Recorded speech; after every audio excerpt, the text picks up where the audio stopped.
Franklin, buenas tardes. Desde Chile Hola, hasta buenas México. tardes.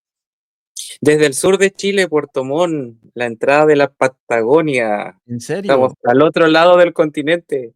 Sí, ¿Qué mucho tal es el gusto, clima Rafael. por allá? ¿Cómo? Perdón. ¿Qué tal es el clima por allá?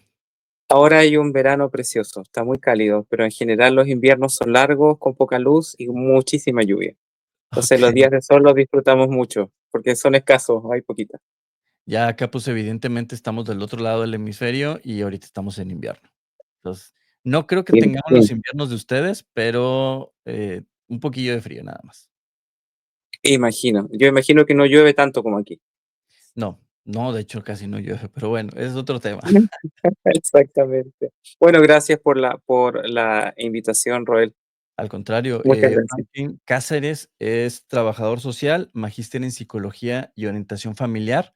Él está en Chile, como lo pudimos ver en la presentación, y vamos a hablar precisamente ahorita de cuestiones de violencia familiar, entre otros, y él nos va a ir dando una cátedra de lo que está haciendo él en Chile, porque en mucho de lo que él me ha contado que están haciendo ahí en Chile no lo tenemos en México. Entonces nos va a poder servir para poder ahí tener una idea de cómo podemos enfrentar estos flagelos de la sociedad, ¿no? Entonces, Franklin, adelante. Muchas gracias por haber aceptado. Gracias, no sé si cátedra, pero sí te puedo contar lo que estamos haciendo y quizás entregar algunas orientaciones más bien como técnicas desde la teoría respecto a lo que la violencia es Okey, y cómo es algo que es y cómo es algo que es inherentemente humano. En sentido estricto, todos podemos ser violentos alguna vez en la vida, ¿ya? No es, nadie está vacunado contra esto, nadie tiene algo genético que le impide ser violento, sino que es algo humano en general. Bueno, la definición que más me gusta de violencia es la que usa ¿cómo se llama? La que usa la Organización de las Naciones Unidas, que dice que es el uso deliberado de la fuerza física o el poder, ya sea en un grado de amenaza o efectivo, contra uno mismo, fíjate, contra uno mismo, contra persona, grupo o comunidad que cause o tenga muchas probabilidades de causar lesiones, muertes, daños psicológicos, trastornos del desarrollo o privaciones. La es muy amplio. privación también es un tipo de violencia. No prestar atención a alguien también es un tipo de violencia que causa mucho daño. No solo el contacto físico, digamos. Las ausencias, la ley del hielo, no sé si usan ese término ya. Sí, sí, La sí. indiferencia causa mucho daño en las personas. Okey, ¿y eso está normado? O sea, ¿está en la ley de allá? A ver, es que en la ley de acá hay definiciones jurídicas. A ver, Mm. cada, cada país decide qué delitos tiene y qué Ajá, delitos penaliza. Aquí en Chile se trabaja lo que son los bienes jurídicos, que son esas cosas que las personas quieren proteger. Por ejemplo, la propiedad privada. La ley en Chile protege la propiedad ujú. privada, entonces cuando se infracciona eso, se comete el delito de robo, entonces se penaliza el robo. Hay culturas donde no existe la propiedad privada, no sé, culturas más tribales quizás, donde como no existe la propiedad privada, no hay un delito de robo, no existe, no hay un bien jurídico, De acuerdo. ¿entiendes? Entonces no hay una sanción para cuando se violenta ese bien jurídico. Okey, Entonces el contexto de violencia, la definición también varía en las áreas, porque una definición de violencia como la de la Organización Mundial de la Salud que te acabo de dar, tiene dos ejes que se cruzan. Uno que es la naturaleza de la violencia y otro es el objeto de la violencia. Es una matriz que se cruzan así. Dentro de lo que es la naturaleza de la violencia, tenemos, por ejemplo, la violencia física, la violencia sexual, la violencia física, las deprivaciones o el descuido. Esas son la naturaleza. Y dentro del objeto tenemos la violencia que es autoinfligida, la violencia interpersonal y la violencia colectiva. Y es una matriz que se cruza y genera una gran cantidad de posibilidades. Entonces, cada área, cada tipo de violencia tiene un experto en particular. Okey. No sé, por la violencia política, social, económica, tiene quizás otros especialistas que están ahí en eso. La interpersonal, comunidad, familiar tiene otro, la violencia autoinfligida tiene otro. Entonces, es un espectro súper amplio, bueno, como la conducta humana en realidad. Okey. Y en esta parte, entonces, tú como trabajador social estás en el área específica de la familia, ¿verdad? Yo estoy en lo que trabajo más es en violencia contra menores, Okey. contra pareja y contra ancianos igual. Son como las 3 áreas, en todo lo que es familia y parejas, en lo que más he ido desarrollando mi carrera profesional. Los otros tipos de violencia uno también los ve o tiene alguna noción, pero son más bien tangenciales, porque es tan amplio que cada área tiene sus propios especialistas. Entonces, Ujú. es un tema que se puede, como un abanico enorme, que puedes entrevistar a un montón de gente y te va a arrojar cosas distintas Okey. o complementarias, más bien. Ujú. Okey, entonces, esta área que eres un poquito, más preparado que el resto de nosotros, porque, bueno, tienes tus maestrías y tienes ahí estos estudios que te avalan, ¿no? ¿Cómo has visto el paso por decir, en los menores? ¿Cómo detectarlo o cómo llega a ti el caso? ¿Cómo es esta parte? Mira, yo actualmente no trabajo con menores. Previo a lo que estaba haciendo, sí. Tuve un periodo en mi vida en la que trabajé mucho con infancia. Y la infancia en general es detectada por los sistemas judiciales, por el sistema policial, y una vez que es detectada, se le deriva a las instancias que corresponden, que generalmente son reparatorias. Aquí en Chile tenemos los tribunales de familia, por ejemplo, que son los que se dedican a los temas de infancia. Entonces ellos son los que, cuando alguna policía pesquisa una situación específica, se deriva a el tribunal de familia, y es Ujú. el juez en este caso el que decide a dónde deriva y a qué. Entonces, siempre hay una cifra negra de datos de vulneración a menores que no se detecta ni por el sistema policial. Lo que llega generalmente son casos ya que son muy evidentes. Okey, Con okey. el, con el tema de violencia de pareja pasa algo bastante parecido. En general, cuando es, por ejemplo, violencia psicológica, se mantiene dentro de lo que es el ámbito de justicia de familia. Cuando ya es violencia que adquiere niveles de violencia física, pasa a la justicia penal. Y eso es lo que estoy yo ahora, acá en mi país. Okey, por decir, un caso que se te presente, entonces, ¿cuál es el seguimiento que le das tú a uno de violencia de pareja? A ver, por ejemplo, lo que yo estoy haciendo ahora, nosotros trabajamos con los agresores, no trabajamos con las víctimas. Hay Mm, sistemas que se dedican a trabajar con las víctimas. Nosotros claro, trabajamos exclusivamente en la reinserción de, el agresor. bien. Esa es como la idea, esa es mi parte del trabajo, digamos. Y las otras instituciones toman a la víctima y lo que se produce.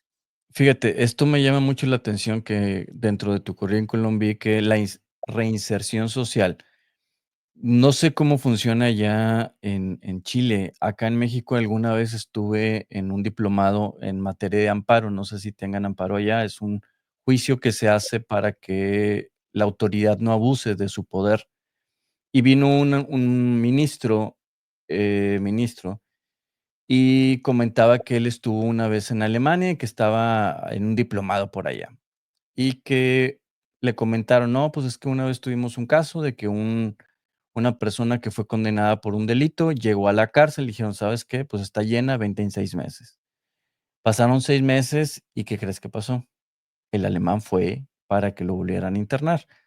Yo aquí, bueno, en México, si le dan con que le des 6 minutos, ya no lo vuelves a ver a la persona, ¿no? Entonces, No sé qué tanto En funciona Chile ya. pasaría exactamente lo Igual, mismo, bueno, pasaría exactamente lo mismo.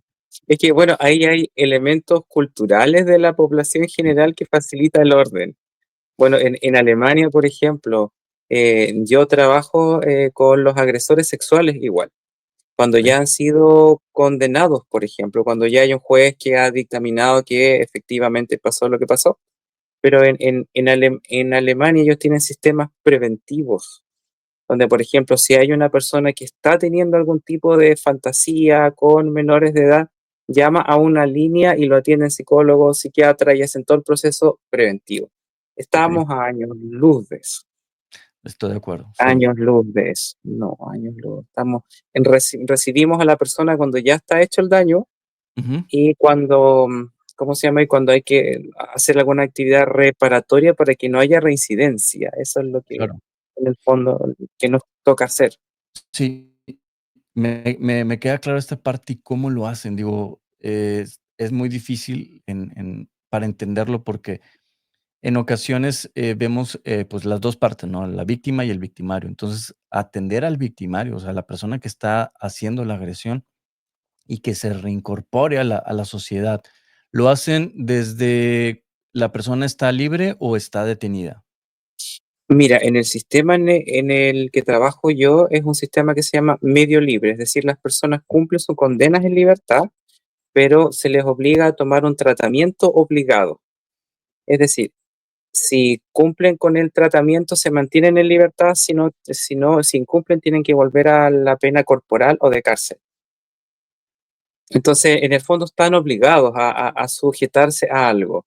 Pero igual hay que decir que hay hartos elementos ahí, la gente desconoce mucho, bueno, no tiene por qué saber, porque no está en el contexto, digamos, pero eh, la gente asume que un agresor sexual es alguien incurable, asume que o es un pedófilo o es un psicópata, y la verdad es que yo en 20 años de trabajo no he tenido ningún psicópata y he tenido solo dos pedófilos de cientos de personas que he atendido. Entonces, en ese contexto hay mucha desinformación. Entonces, la verdad es que cuando llega una persona que ha cometido un delito sexual único, en general las probabilidades de rehabilitación son altas.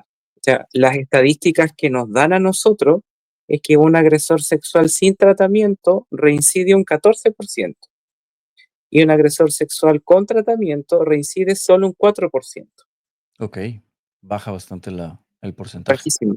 Baja, claro. Por eso es que Chile tomó un poco estas políticas más internacionales como de ir dejando en la cárcel a delitos más graves, con condena más larga, y en los delitos más simples tratar de generar este proceso de reinserción para que no reiteren la conducta abusiva. Ahora, esto es relativamente nuevo en Chile, han habido modificaciones de ley y todo, entonces estamos que en algún minuto van a venir los estudios de seguimiento, que no los tenemos todavía.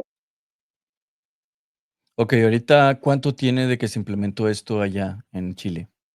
A ver, mira, lo que hago yo partió si mal no recuerdo, el año 90, como la década de los 90, Okey, de manera bien como experimental, sin mucha teoría, con poco personal, con poco presupuesto, muy experimental. Después pasaron los años, se dieron cuenta que la población penal se redujo bastante porque habían estas otras instancias. Y el año 2000, espera un poquito, el 2013 se incorporó recursos, la ley se modificó, se hicieron más estudios, se importaron estudios de Canadá principalmente, se trajeron acá y se empezaron a aplicar ya con más estructura. Y ahora ya estamos funcionando de manera bastante más estructurada y más sistemática, con evidencia, intervención basada en la evidencia. Así que esto es lo que funciona, digamos. Entonces, todo lo que hacemos nosotros está ya investigado, pauteado, está probado en otras culturas distintas. Entonces, no es azaroso, digamos. okey. O sea, ven que está funcionando en otro país y lo han llevado al Se ha suyo, llevado acá. Sí, lo Eh, afor- tropicalizan ahí. afor- Ujú. afortunadamente estamos como, en esto estamos como al mismo nivel de España, por ejemplo. Nuestras capacitaciones nos las hacen habitualmente españoles.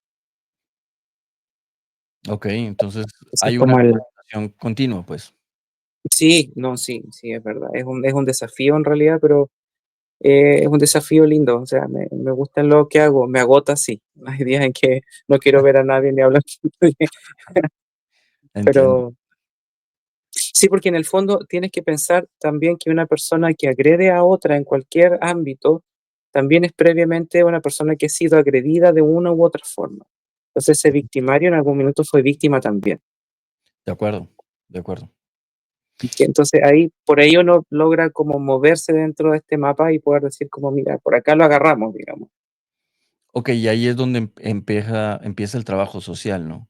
O sea, no sé si estoy equivocado, me corriges, es ver el origen de por qué la persona es violento, ¿no? Claro, Y de ahí ujú, es adelante. que, es que, por ejemplo, no, a ver, uno no hace trabajo social, uno hace trabajo forense. Mis colegas o son trabajadores sociales o son psicólogos, pero no se hace un trabajo, ni trabajo social, ni psicología clínica, se hace un trabajo forense, orientado a que la persona abandone la conducta criminal o delictiva, por decirlo así. ¿Cómo es esto? ¿Cómo, perdón? ¿Cómo ¿Cuál es es el la pregunta? trabajo forense? O sea, ¿cómo es el trabajo este que realizan? Es simplemente orientado en abordar aquellas variables que hacen que la persona tenga mayor probabilidad de reincidir. No atendemos temas de salud mental, por ejemplo, no atendemos temas sociales como falta de vivienda, así, no, porque nuestro trabajo es criminológico, o sea, el objetivo es que la persona no reincida. Las otras cosas lo derivas a otros organismos públicos, pero ese es el trabajo específicamente. ¿Me podrías citar entonces un caso tuyo de éxito para más o menos entonces entender cuál es el inicio y el fin que tú tienes ahí dentro de la función pública, por favor? En cuanto a algún caso, hoy he Ujú. tenido tanto, a ver, Alguno que recuerdes ahorita. uy. Mira, en general lo que nos pasa es que nosotros trabajamos con lo que se llama un ciclo del abuso en el caso de los delitos sexuales.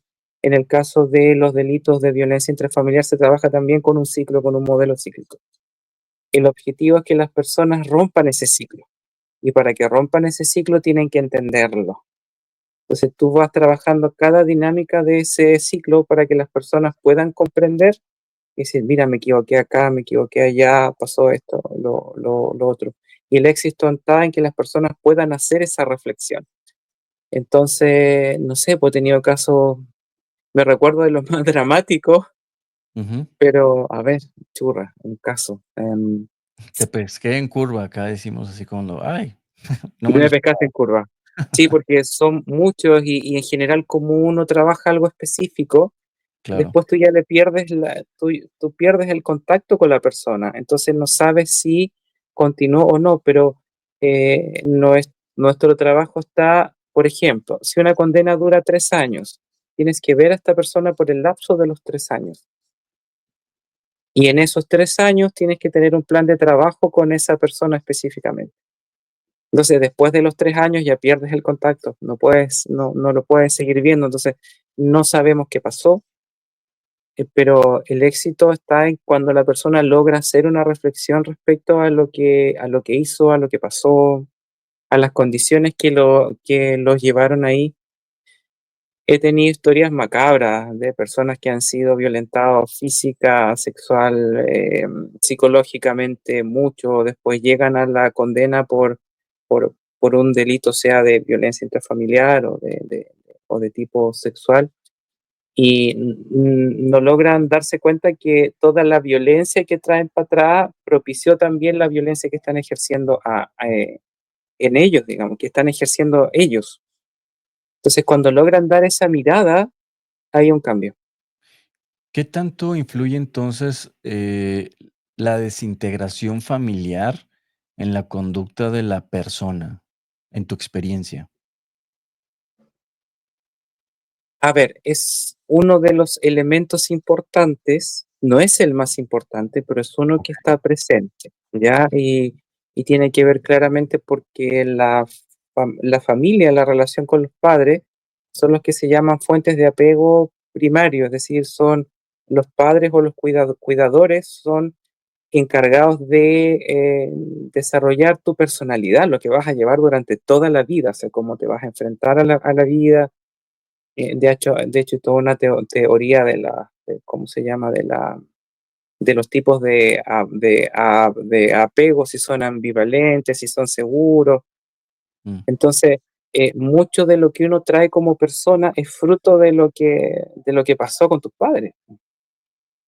O, por ejemplo, desde la neurociencia que te comentaba hace un ratito atrás, el tema de que si yo viví en un hogar donde hay mucha violencia, mi cerebro crece en estado de emergencia para responder a la emergencia y a ver, en estado de supervivencia.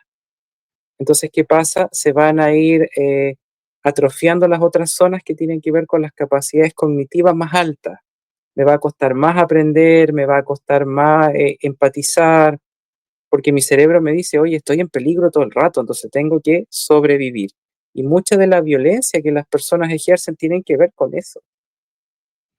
Entonces, una vez, por ejemplo, tomé un curso con un especialista que es de Chile, ahora vive en España. Él trabaja con infancia, Barudi es el apellido de él, y él hablaba de el origen traumático de las enfermedades mentales. Eh, entonces él habla de que, por ejemplo, cuando llega una persona, hay gente que ha sufrido tanta violencia en la vida que parece que tuviera daño neurológico, parece que tuviera un retardo mental, pero no es un retardo mental, es solo violencia. El cerebro está tan atrofiado, está tan funcionando en modo de supervivencia que no logra asimilar otras cosas. Un profesor no le puede pedir a un niño que vive violencia en su casa que se tranquilice en la sala o que aprenda. Ese cerebrito está funcionando a nivel de supervivencia. No es sé, me acuerdo que me dio muchísima pena porque terminé el curso, era un curso online durante la pandemia, y me acuerdo que cerré el tablet y me dio tanta pena porque me acordé de un montón de gente que he conocido, que he atendido, que parece que tuviera un retardo mental y es pura violencia, que impidió su desarrollo neurológico, su desarrollo cerebral adecuadamente. no Entonces, no pero sé si sea di el término di este de lexitimia, ¿a eso te refieres?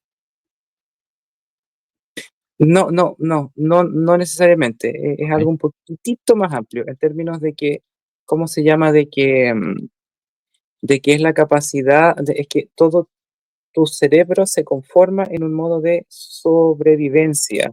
Entonces no prestas atención ni a los detalles, ni a las sutilezas sociales, no. Tu cerebro está, aquí te van a matar, defiéndete, arranca, explota, aírate, defiéndete todo el rato. Entonces, lo que quería mencionarte para que no se me vaya la idea, porque me adelante. suelo dispersar con facilidad, es que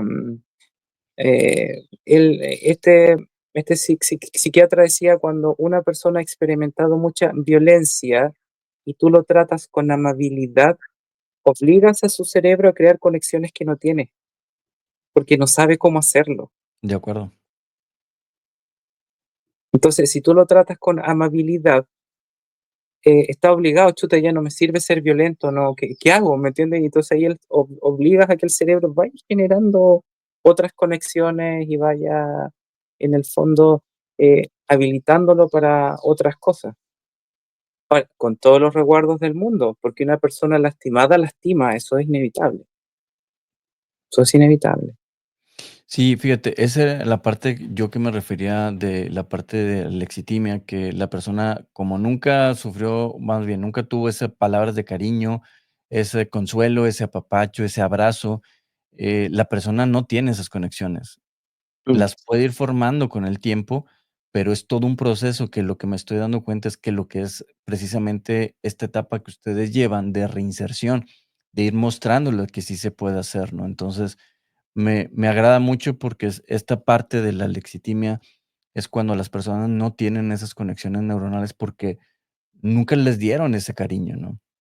Entonces, a través de un claro, trabajo se pueden ir haciendo, ¿no? Porque afortunadamente el cerebro es es moldeable, plástico, ¿no? es Exactamente, súper plástico. la Sí, neuroplasticidad. exactamente. Ahora, eso Qué buen trabajo. ahora igual es como, igual depende mucho, porque no todas las personas que llegan a cumplir condenas son precisamente así. Hay gente que tiene todos los recursos del mundo y se quieren portar mal y lo hacen igual. Cuando una persona quiere transgredir un límite, va a inventar argumentos para Sí, llegar a hacerlo. sí, No, o sí, sea, estoy te de vas acuerdo. a acomodar todo lo que escuchas, te vas a acomodar con todo, lo vas a reinterpretar de tal forma que te dé la validez, que valide tu pensamiento para generar esto. Entonces, cuando tú hablas con un agresor de pareja, por ejemplo, pero si ella era la que me provocaba, po, y en su cabeza es así. Entonces ahí hay que entrar a trabajar, a ver, pero ¿cómo? Y es un trabajo de joyería. Trabajo de Sí. joyería.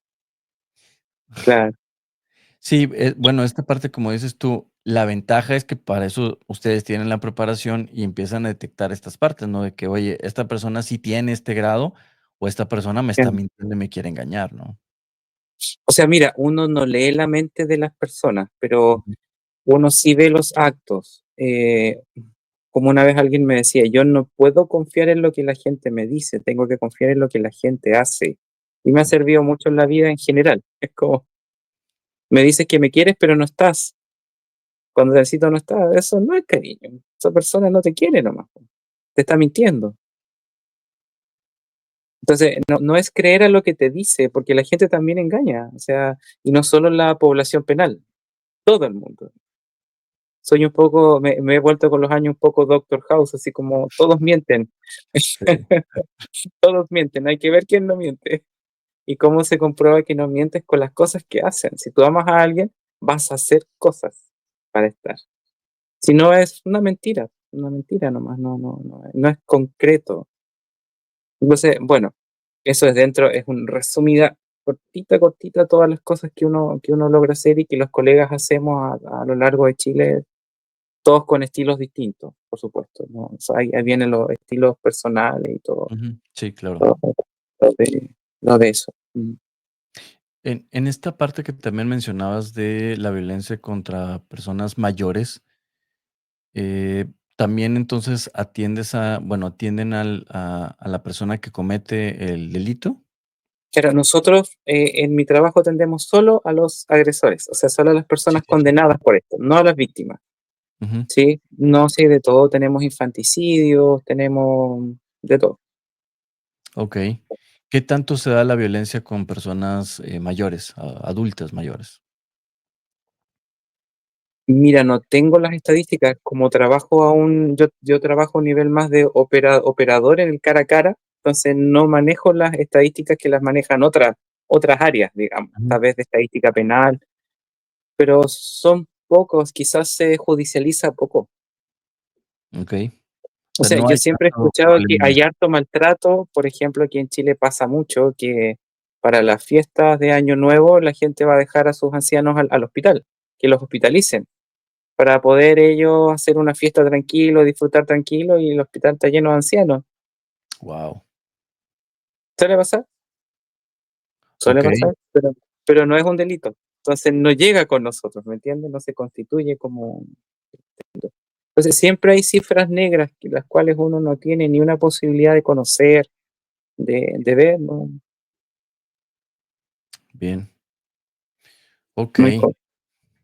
bien, bien, bien. Okey, entonces, no sé si ya recordaste algún caso de éxito para más o menos verlo. Uy, a ver, es que casos de éxito. Es Sí, que o sea, no, algo que hayas hecho, que hayas visto el cambio en la persona, porque como dices tú, al final de cuentas, el trabajo es para que no vuelvan a cometer algún delito, ¿no? claro, y eso no lo vamos a saber porque van a estar fuera del sistema penal. Lo que sí te podría contar es que una vez, por ejemplo, llegó una persona con una historia terrible, una situación de maltrato bien grave por parte de mamá, papá, crecido con sus tíos, una situación de maltrato sexual hacia él igual muy grave. Él y sus tres hermanos desarrollaron temas de salud mental distintas, una adicción, su hermana un trastorno disociativo de personalidad múltiple, como le llamaban antes, y Ujú. él llegó con nosotros por el tema de su condena específicamente. Y en esto, por ejemplo, él en el proceso que trabajamos con nosotros, él logró conectar cómo la violencia que había vivido lo llevó a cometer el delito por el cual cumplía con nosotros. Logró ver su adicción a la pornografía, logró ver como todo ese proceso. Entonces, hasta ahí alcanzamos a hacer porque es lo que dura el periodo, digamos. Pero él logró hacer todas esas conexiones. Y eso ya es una situación de avance. Ahora, lo que pasó después, uno pierde el contacto, porque tampoco legalmente puedo seguirlo viendo, ¿entiendes? Porque Okey, sería hostigamiento. O claro. sea, no lo puedo llamar después de que haya terminado, oiga, ¿cómo sigue? No, porque me pueden, Sí, sí, es sí, hostigamiento. estarías faltando ya a lo que es el programa, ¿no?, en sí. Exactamente. Esto Entonces, esto que dime. me mencionabas de, que la violencia es como un ciclo, yo lo había escuchado en cuestiones, por decir, de la pobreza, entiendo esta parte de y me lo explicaron, me gustó cómo acá había un programa en México, no sé si está porque con el cambio de gobierno ya no sé, pero, me lo explicaron en el sentido cíclico de, híjole, la palabra que utilizó la persona que me lo explicó era fábrica de pobres, porque la pobreza es un ciclo en donde se casan, no tienen para vivir, para comer bien, se medio van a una casa o se mudan con algún familiar, tienen determinada cantidad de hijos, no los pueden mandar a la escuela y lo que pasa es que, vuelven a caer en el ciclo, se vuelven a embarazar, vuelven a tener hijos, no tienen para comprar, no tienen para llevarlos a la escuela, y ese ciclo es lo que el programa empezaba a romper para que esa ruptura dejara de tener esa fábrica de pobres, ¿no? En la violencia, ¿cómo funciona? A ver, la pobreza es un tipo de violencia, es un tipo de violencia social. eh, que tendría que ver con se cruzan las dinámicas ahí de privación o descuido con la dinámica económica, política, social y se genera un tipo de violencia colectiva. Bueno, ahí hay un montón de elementos, es como decir, chuta, desde el aprendizaje de la cultura, de la cultura de la pobreza que tiene ciertos elementos. Aquí en Chile hubo un seminario que me gustó mucho que se llamaba Pobreza, Cerebro e Infancia, cómo la pobreza afecta tus procesos cerebrales, mentales en concreto, cómo se asocia con el trauma. Entonces es un ciclo que está que se consolida una y otra vez. En la violencia es algo parecido. A ver, nosotros trabajamos con ciertos ciclos que ya están estructurados. Por ejemplo, para que una persona cometa un delito sexual tiene que tener ciertos aspectos. Y no es un perfil, tienen que reunirse condiciones. En sentido estricto, cualquiera podría reunir esas condiciones. Cuando se juntan, son caldo de cultivo para que algo pase. En la violencia de pareja hay ciertas condiciones. Si se cumplen, las da. Entonces, eso es una cosa, eso tiene que ver con el trabajo con las personas, pero también hay repeticiones en los ciclos, por ejemplo, hay generación y generación de personas donde hay víctimas de maltrato sexual infantil, por ejemplo. Se aprenden las condiciones, la forma de vivir, de instrumentalizar a la infancia, de descuidar las necesidades, de poner la necesidad de los adultos por sobre la de los niños, entonces es sí, o sea, hay ciclos, pero no. Lo que trabajamos nosotros son ciclos específicos que tienen que ver con la conducta delictiva y que están estudiados y probados y por eso se trabajan, digamos. Y bueno, no Entonces, sé si sea el caso también, ¿es romper este ciclo o lo que dijiste es mostrarle a la persona en dónde están estas aristas de ese ciclo para que se dé cuenta y empiece a cambiar? ¿Esto es así? mira, la idea, los seres humanos tenemos la capacidad de entender lo que nos pasa, que no queramos es otra cosa, De pero acuerdo. cuando las personas logran entender lo que les pasa en general, hay un cambio.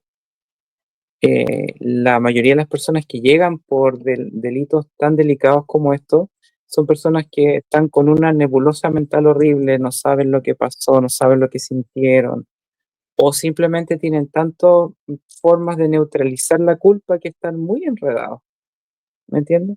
Ujú. Entonces uno tiene que ir como haciendo, sacando capita por capita hasta llegar al nódulo del, del tema.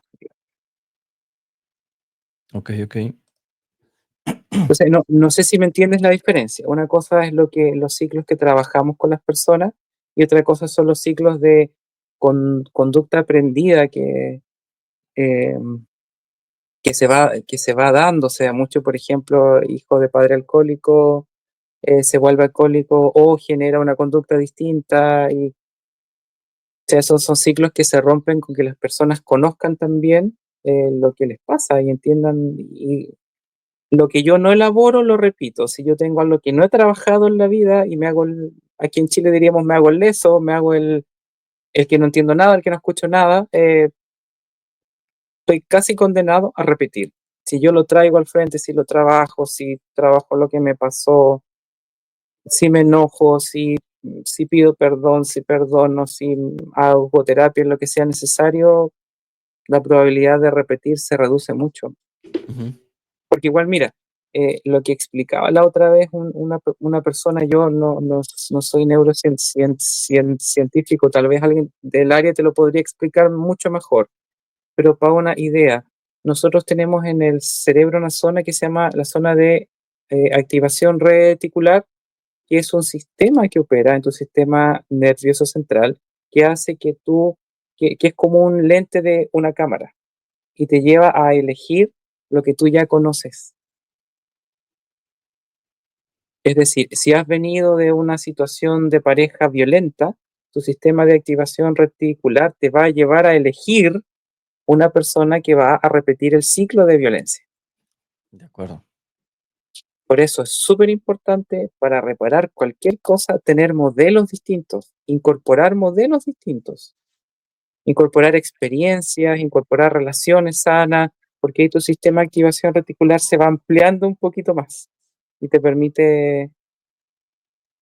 Por ejemplo, la otra vez tenía una persona que venía, que atendía, que me decía, yo no entiendo por qué me enamoro de puras mujeres que, que me tratan mal y pierde, el- pier- pierdo la cabeza por las mujeres que me tratan mal, pero una mujer buena, estable, no me produce nada. El lente, po, era lo único que conocía. Claro. Pues bueno, le recomendé que tomara la atención psicológica adecuada porque no es algo que hacemos nosotros, pero el hombre logró después una relación más estable con una persona más estable emocionalmente, logró como escapar de ampliar un poquito más el lente y decir, mira, no es todo lo que hay. Sí, porque, era lo que decíamos hace un momento en cuanto no tiene la red neuronal para conocer otra cosa. O sea, por eso repito. ¿Por qué repito y que vuelvo al mismo que violencia y golpes y esta parte?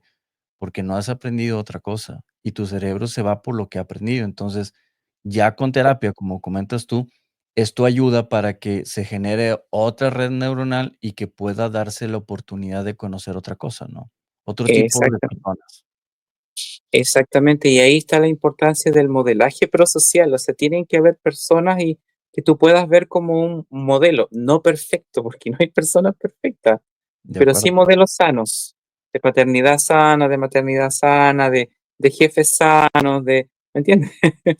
Fíjate, porque ahorita que comentas esta parte, acá hay una asociación cristiana, que ayuda a las personas que tienen problemas con alcohol y con drogas, incluso con familia, que se llama Clamor en el Barrio. No sé si en Chile esté o Cristo Vive o tienen otro nombre, pero bueno, es una asociación y entrevistamos a un pastor, aquí que está en Monterrey de Clamor en el Barrio, y comentaba esta parte que estás diciendo tú.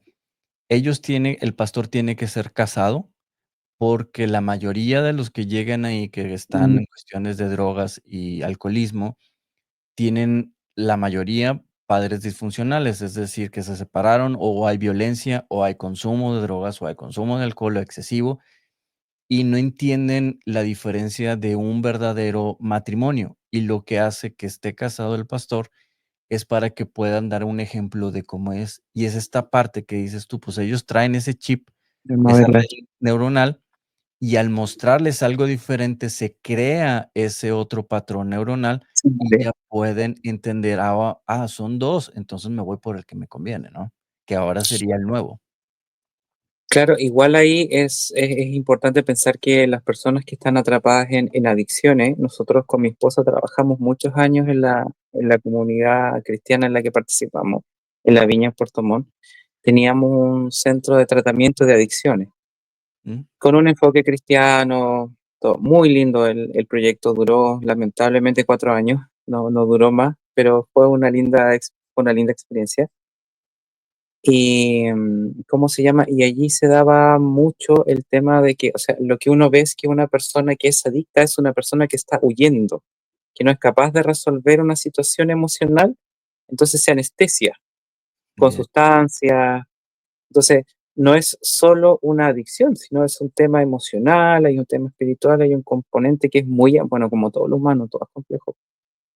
Todo es más, no es causa-efecto, es todo lo que tiene que ver con las personas es muy amplio. Entonces, pero sí, una persona adicta a lo que sea es una persona que está huyendo, es un okey, corredor, es alguien que huye, okey. Que no se ha dado cuenta, ¿no? O sea, no se ha que dado no se ha cuenta dado cuenta.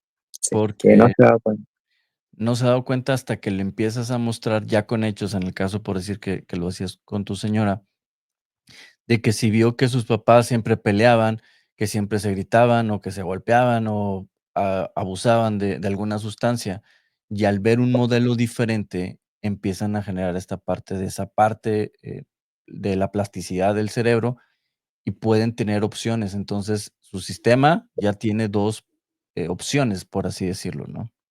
Claro, mira, y fíjate, y una cosita más, aquí nos vamos a ir del tema, pero me parece importante Adelante. mencionarlo. eh, la zona del cerebro, el cerebro tiene tres áreas principales. La neocorteza, que es arriba, que es la más grande, que es la que Ujú. nos hace biológicamente humanos, pensar, las neuronas espejo, todo está acá. Hay una zona que está un poquitito más abajo, que es el sistema límbico, que tiene que ver con las emociones, con el sistema de recompensa y castigo. Y más abajo está el cerebro, no recuerdo cómo se llama esa parte, pero es la Reptiliano. más básica, Ujú, la ujú. que controla las pulsaciones del corazón, la respiración y todo. Entonces las adicciones no pasan por la neocorteza, pasan por el sistema límbico. Entonces, una persona puede saber que algo le hace mal, puede entenderlo, pero va a tener el deseo igual, va a tener la compulsión por consumir, porque está en la zona intermedia. Eso afecta. Lo que tú pienses no pasa por arriba, no topa. ¿Qué Ujú. es lo maravilloso de esto? Que las experiencias espirituales afectan el sistema límbico. Sí, impactan estos 3 cerebros, ¿no? Claro, pero esencialmente el efecto está en el sistema límbico. Entonces afecta la misma zona que afecta una adicción.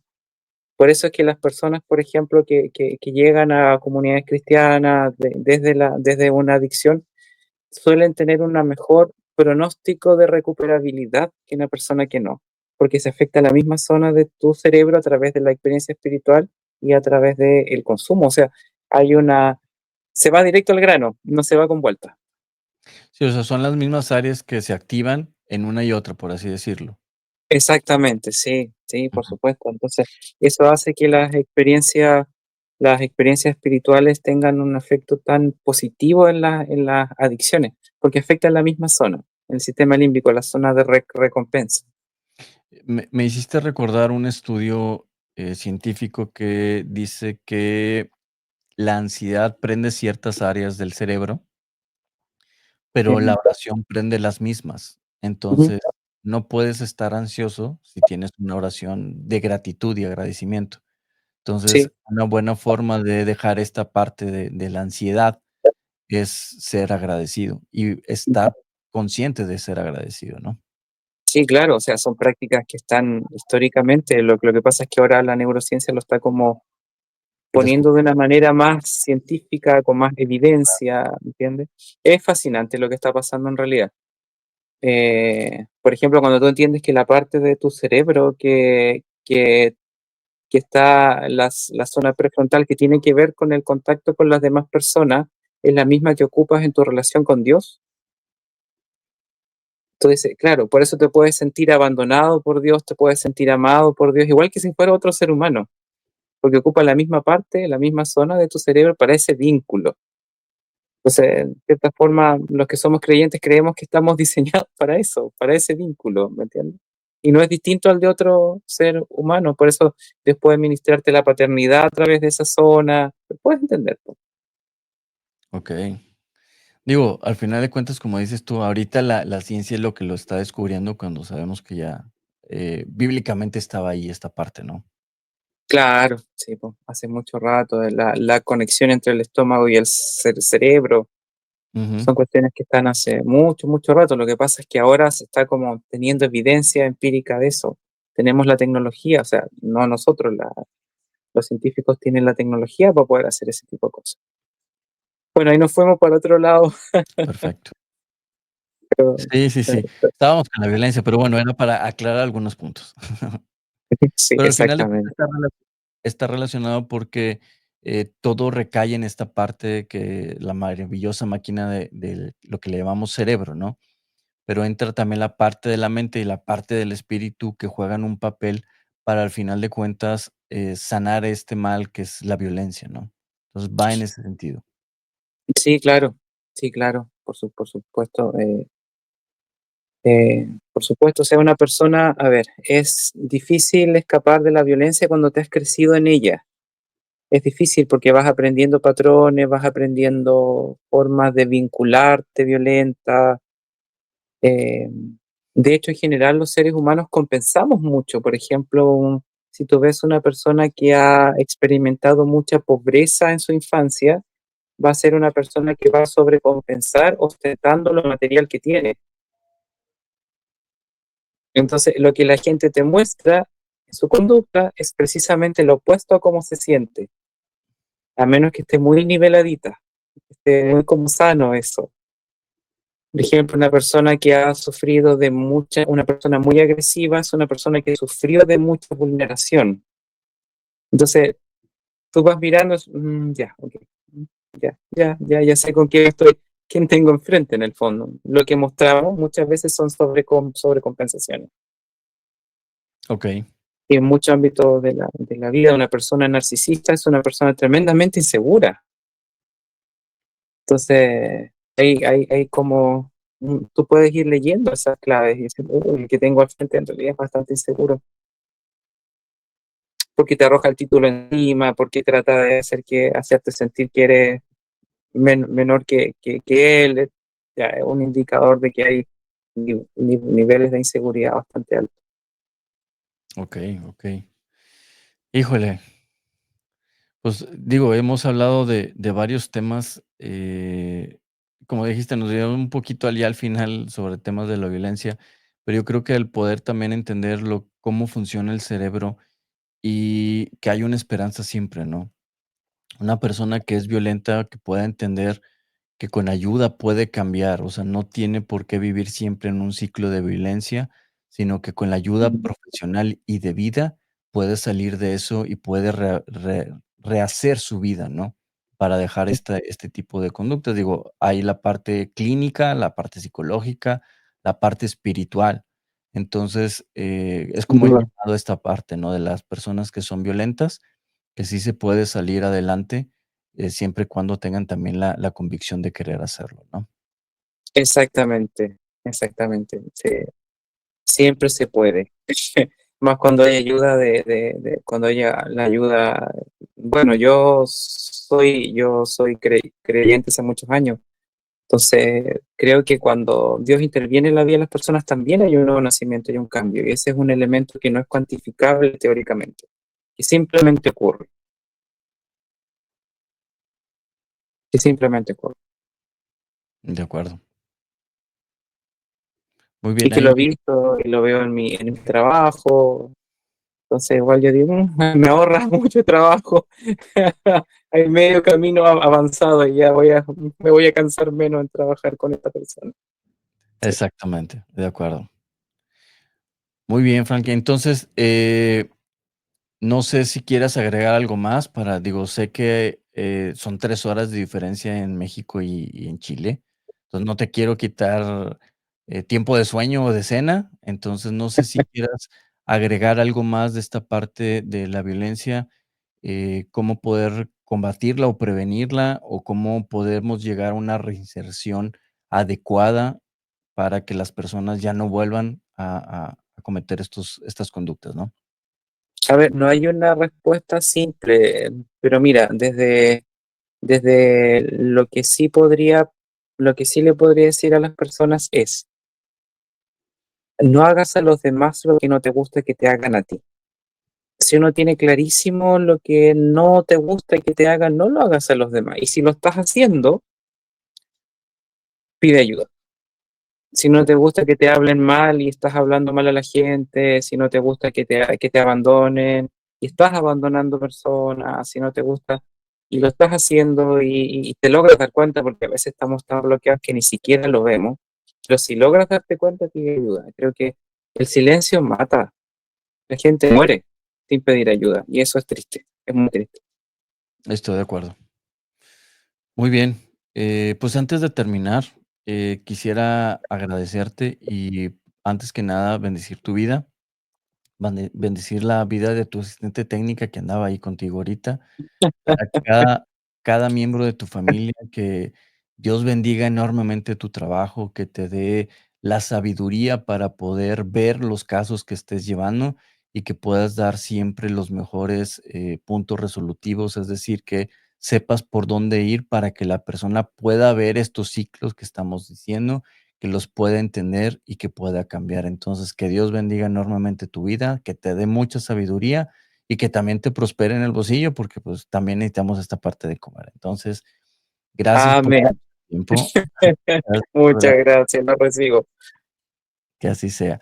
¿Algo más entonces que quieras terminar? Si no, me gustaría que también nos dieras tus redes sociales, si alguien quiere escribirte o estar en contacto, ¿en dónde podría hacerlo?